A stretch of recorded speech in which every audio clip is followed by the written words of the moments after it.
Salam alaikum. Alors je vais vous faire la suite des créations que je n'ai pas pu vous filmer dans la première partie, pardon.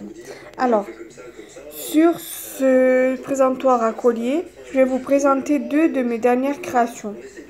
Cette tarte aux pommes, oui je sais, j'ai fait beaucoup de tartes aux pommes. Voilà. Et cette tarte ici, ça a été mes deux premières tartes que j'ai fait avec le moule que j'ai commandé à la petite épicerie. Donc voilà, pour ces deux créations-ci. Ensuite, j'ai également créé ces deux tartes-là. Tarte aux pommes aussi. J'ai créé à base de... J'ai fait cette création, c'est comme un badge en fait, fait à partir de la base de tarte, mais en blanche. J'ai mis mes initiales KB Kenza, dont je ne dirai pas mon nom de famille. Peut-être pas pour être embêtée. Voilà, donc Kenza B. Voilà. Donc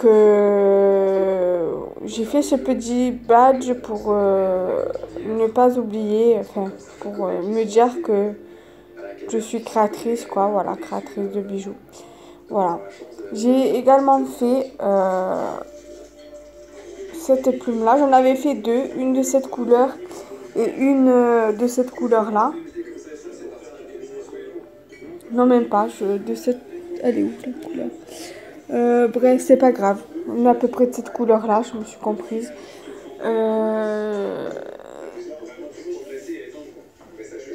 Je sais même plus de... Ah oui, par rapport à la plume, mais malheureusement, elle s'est cassée après la cuisson.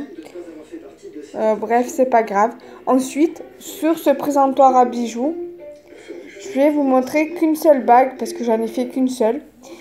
De mes dernières créations, c'est celle-ci. Voilà. Voilà, c'est celle-ci. Voilà. C'est fait à partir du moule que j'ai commandé à la petite épicerie. C'est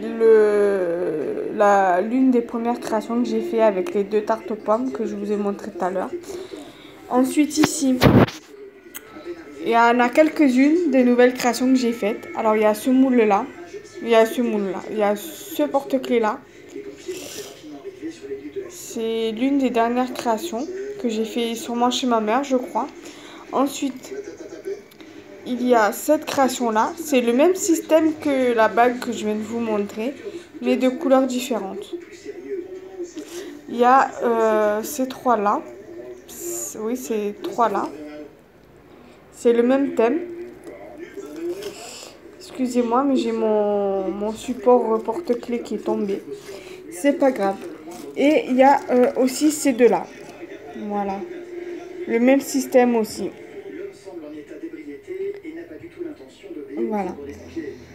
Donc j'espère que ma vidéo vous aura plu pour cette deuxième partie. Et que au niveau de la pâte que je vous ai montré dans ma première vidéo, donc de ces créations-ci, vous aura plu. Moi en tout cas je suis convaincue par cette pâte. Elle est au top.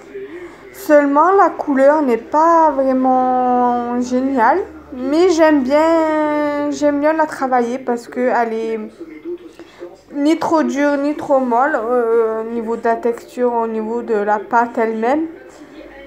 Et même au niveau de la texture, elle est ni trop collante ni trop sec. Donc voilà, si je peux la conseiller, oui, je la conseille bien. Mais seulement voilà, on la trouve pas partout. Parce que sur la petite épicerie, Little Craft Box, je n'en ai jamais vu. À Cultura, pareil, je ne l'ai jamais vu. Et on peut la trouver que à la Foire Fouille. Donc si vous avez un magasin près de chez vous, comme la Foire Fouille, je vous conseille vivement de l'acheter. Bon, il n'y a pas autant de couleurs que chez Fimo, chez Cernit ou encore chez Wipam ou chez Primo. mais je vous la conseille vivement. Voilà. Donc voilà, j'ai fait un peu de pub pour Patati Patata. Mais franchement, elle est bien. Elle est vraiment bien comme pâte. Voilà. Bon, elle vaut pas la pâte Cernite, elle vaut pas la pâte Wilpam, elle vaut pas la pâte Fimo. Mais moi, j'aime quand même beaucoup cette pâte. Voilà. Je la conseillerais. Donc, je pense que à l'avenir, je pourrais aussi travailler avec cette pâte-là.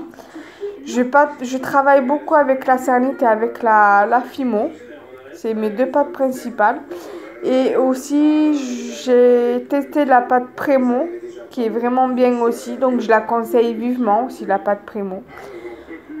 Donc, voilà, je vous embrasse très fort. Bisous, bisous. Salam alaikum.